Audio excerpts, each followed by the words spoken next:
You tell people you don't like parties because you are an introvert. You tell them you prefer meaningful connection over mindless small talk. You wear your disdain for crowded rooms like a badge of intellectual honor.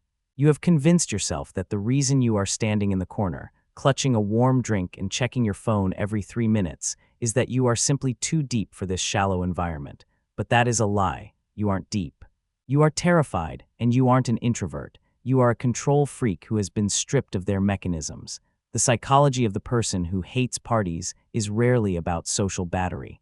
It is about social hierarchy, the terror of being perceived, and a desperate, unconscious need to predict the future. Let's dismantle the "I hate small talk" defense first, because it is the shield you use most often. You claim you hate asking people what they do for a living or talking about the weather because it is boring. You claim you want to talk about philosophy, or art, or the heat death of the universe. Here is the reality. You hate small talk because small talk is improvisation. When you have a deep conversation, you are usually entering a domain where you have knowledge, you have a script, you have opinions you have rehearsed in the shower, you can lecture. You can predict where the conversation is going. In a deep conversation, you are on safe ground. Small talk is dangerous. It is chaotic. It requires you to read microexpressions, adjust your tone in real time, and react to a socially fluid situation where the rules change every 10 seconds. You don't hate small talk because it's beneath you. You hate it because you aren't good at it, and because you are a person who likely bases your entire self-worth on competence. Being in a situation where you feel incompetent feels like a death sentence. So you reject the game entirely. You label the people laughing and chatting as fake or performative. You sit in judgment of them. This is a defense mechanism called reaction formation. You take an impulse you are ashamed of, the desire to belong, the desire to be effortlessly charismatic, and you flip it into its opposite. You convince yourself that you don't want to fit in, that fitting in is actually a sign of low intelligence. You protect your ego by creating a moral hierarchy where having fun is at the bottom and brooding in the kitchen is at the top. But look at what happens to your body when you walk through the door. Your heart rate spikes. Your palms sweat, your vision narrows, you are entering a state of hypervigilance. You are scanning the room for threats. Who is looking at me? Who is laughing? Are they laughing at me? Where is the exit? Where is the bathroom? Where is the host? You are not a guest at a party. You are a soldier behind enemy lines. This brings us to the core of your discomfort, the absence of a role. You are likely someone who functions exceptionally well at work. You are good at meetings. You are good when there is an agenda. You are good when you are the manager, the specialist, or the parent. Why? Because those are costumes. They come with a script. When you are at work, you know exactly what is expected of you. The hierarchy is clear. The objectives are defined. A party is the removal of the script. When you walk into a party, you are stripped of your titles. You are just you, and for you, just you has never felt like enough. You panic because you don't know who to be if you aren't being useful. This is why you are the person who immediately starts washing dishes. This is why you play with the host's dog for 45 minutes. This is why you offer to mix drinks. You are frantically trying to manufacture a job for yourself. If you are the bartender, you have a purpose. If you are the dishwasher, you are immune to social failure because you are working. You are using labor to avoid intimacy. You are hiding behind a task because you are terrified that if you simply stood there, empty-handed, people would see the real you and they would find you boring. That is the deepest fear. That underneath your intellect, underneath your cynicism, underneath your too cool for this attitude, you are fundamentally uninteresting. So you armor up, you check your phone, let's talk about the phone. You pull it out when there is a lull in conversation. You pull it out when you are walking from one room to another. You act like you are checking an important email. You are not checking an email, you are signaling to the room. I am in demand elsewhere. You are using that device to protect your status. Standing alone looks like rejection. Standing alone while looking at a phone makes you feel busy. It is a digital pacifier. It creates a force field around you that says, "Do not approach me. I am connected to something more important than this room." But the people in the room aren't the problem. You are, specifically, your narcissism. I know you don't think you're a narcissist. You think you're the opposite because you are so self-critical. But social anxiety is a specific flavor of narcissism. It is the obsession with the self. You suffer from the spotlight effect. You believe that everyone in the room is tracking your movements. You believe that if you make an awkward joke, everyone will remember it. You believe that if you spill a drop of wine, it is a headline event. You are projecting a level of importance onto yourself that does not exist. The harsh truth is that nobody cares about you. Nobody is watching you. They are too busy worrying about how they look. They are too busy wondering if their joke landed. You are trapped in a hall of mirrors where every reflection is you, judging yourself. You are projecting your own internal critic onto the faces of strangers. When someone glances at you and looks away, you interpret it as rejection. In reality, they were just looking for the cheese plate, but you take that neutral data and weaponize it against yourself. Now, let's look at the sensory aspect.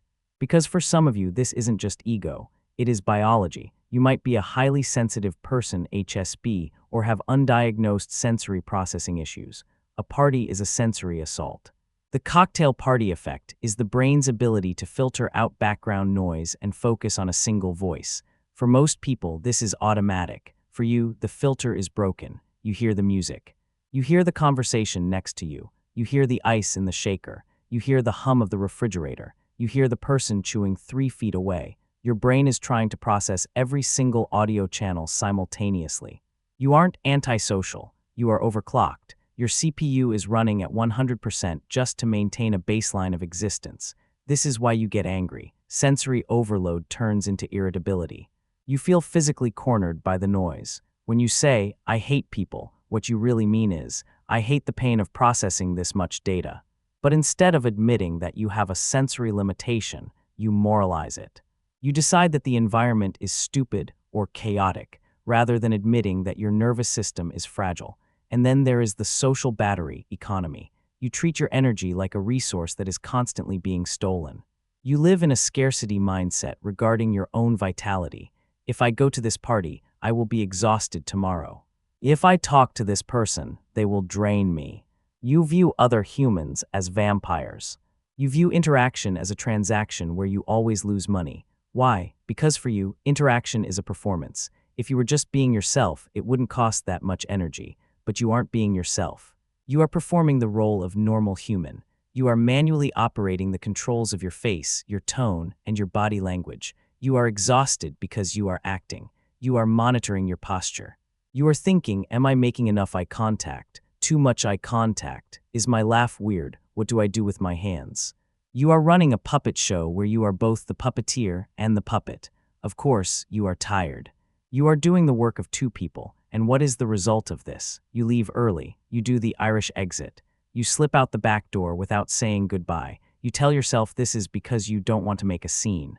No, you do it because you want the final word. You want to control the ending. If you say goodbye, you have to subject yourself to the social friction of being convinced to stay.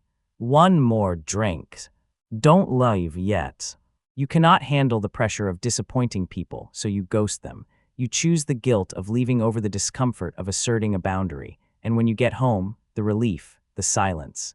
The moment you take off the costume. But notice the crash. You don't just feel relief, you feel a strange, hollow loneliness. You scroll through social media to see the party continuing without you. You confirm your bias. See, they didn't need me. I was right to leave. You are validating your own insignificance to protect yourself from the risk of connection.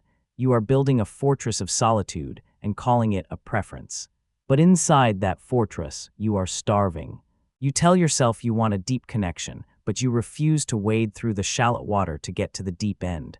You want the intimacy without the initial friction. You want the reward without the risk. You are waiting for the perfect social interaction where everyone understands you instantly, where the lighting is low, the music is perfect, and you never have to feel awkward. That gathering does not exist. So you stay home, you get safer. And smaller and more rigid. Every party you skip calcifies your anxiety. Every invitation you decline makes the next one harder to accept. You are forgetting how to be among the tribe. You are becoming a ghost in your own life. So where do we go from here? I am not going to tell you to become the life of the party. I am not going to tell you to dance on tables. I am not going to tell you to enjoy it. You don't have to enjoy it. But you have to stop judging it. And you have to stop judging yourself for struggling with it. You need to lower the stakes. The next time you walk into a crowded room, I want you to surrender the need to be interesting. Give up the job of the performer. You don't need to entertain anyone. You don't need to have a witty take on the news. You don't need to impress the host. Your only job is to witness. Shift your focus from how am I being perceived to what am I perceiving. Look at the room like a scientist. Observe the dynamics. Listen to the cadence of the voices. Stop trying to insert yourself into the flow and just watch the river. When someone talks to you, stop thinking about your response. Stop rehearsing your next line. Just listen. If you have nothing to say, say nothing. Or say, I don't know much about that, tell me more. Release the pressure to be smart. Be the audience, not the actor. And here is the tactical shift, the release valve. I want you to implement the 20-minute rule.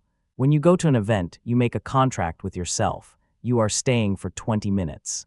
You are not allowed to check your phone. You are not allowed to hide in the bathroom. You are not allowed to work, no dishes, no serving drinks. For 20 minutes, you must simply exist in the discomfort. You must stand in the friction. If after 20 minutes your skin is crawling and you need to leave, you leave. No guilt. You did the reps. But you will find that the panic usually peaks at minute 7 and subsides by minute 15. You are retraining your nervous system. You are teaching your brain that social noise does not equal predator attack. You are proving to yourself that you can survive the chaos without needing to control it. The party isn't about the other people. It's about you making peace with the fact that you cannot control everything. It is about being in the world, messy and loud as it is, and realizing that the noise cannot hurt you. Stop hiding in the kitchen, put the phone in your pocket, walk into the room, and just breathe. Subscribe, see you there.